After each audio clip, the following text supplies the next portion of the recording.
Hello bachcho, let's read the following question. Venus has a rotational period of 243 days. What would be the altitude of a satellite synchronized to be stationary for this planet? Question में बोला है कि जो Venus का rotational period है वो 243 days है। तो अगर हमें एक स्टेशनरी सैटेलाइट चाहिए इस प्लैनेट के लिए तो उसका जो एल्टीट्यूड है वो कितना होना चाहिए। Given that the radius of the Venus is 6050 km and acceleration due to gravity on its surface is 8.9 meter per second square। क्या दिया है?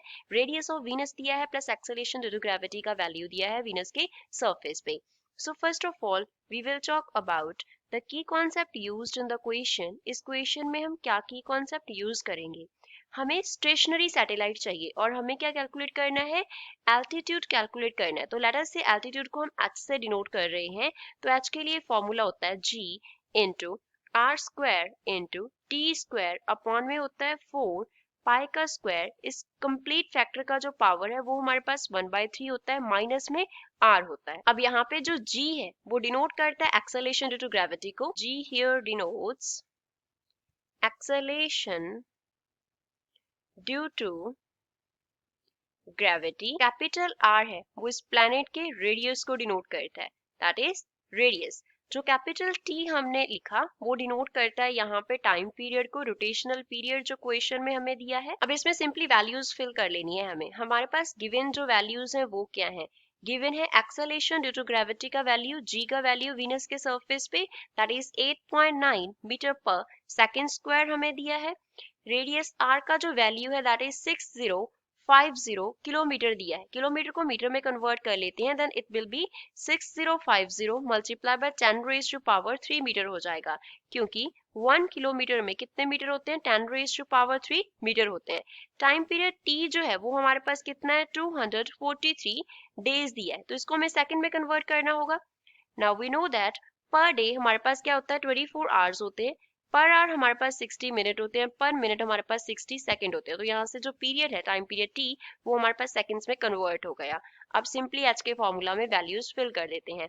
एच के लिए हमने फॉर्मूला लिखा g into R square into T square upon में 4 into pi का square. इस फैक्टर की जो पावर है वो हमारे पास 1/3 है, माइनस क्या है? r है। तो h जो है वो किसके इक्वल आ गया? g का जो वैल्यू है दैट इज 8.9, r का स्क्वायर है तो r हमारे पास है 6050 multiply by 10 raise to power 3, इसका स्क्वायर कर देंगे।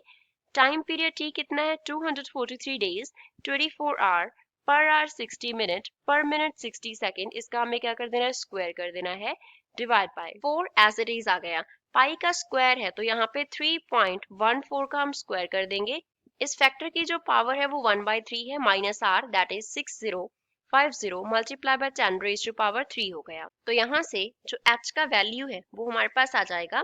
पहले फर्स्ट फैक्टर को सॉल्व करेंगे तो 3.637 multiply by 10 raise to power 27, इसकी power 1/3 minus 6050 multiply by 10 raise to power 3 as it is आ गया।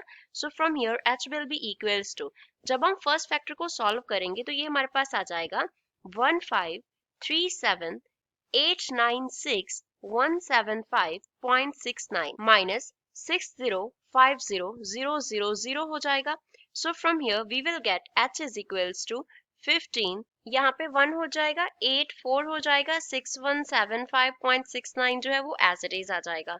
तो यहाँ से अगर हम इसको अप्रोक्सीमेशन में लिखें, 10 रेज टू पावर के फैक्टर में लिखें, then it will be 153.18 multiply by 10 raise to power 7 and units होंगे मीटर। तो ये हमारे पास एल्टीट्यूड का फाइनल आंसर आ गया। I hope you understood it well. Thanks.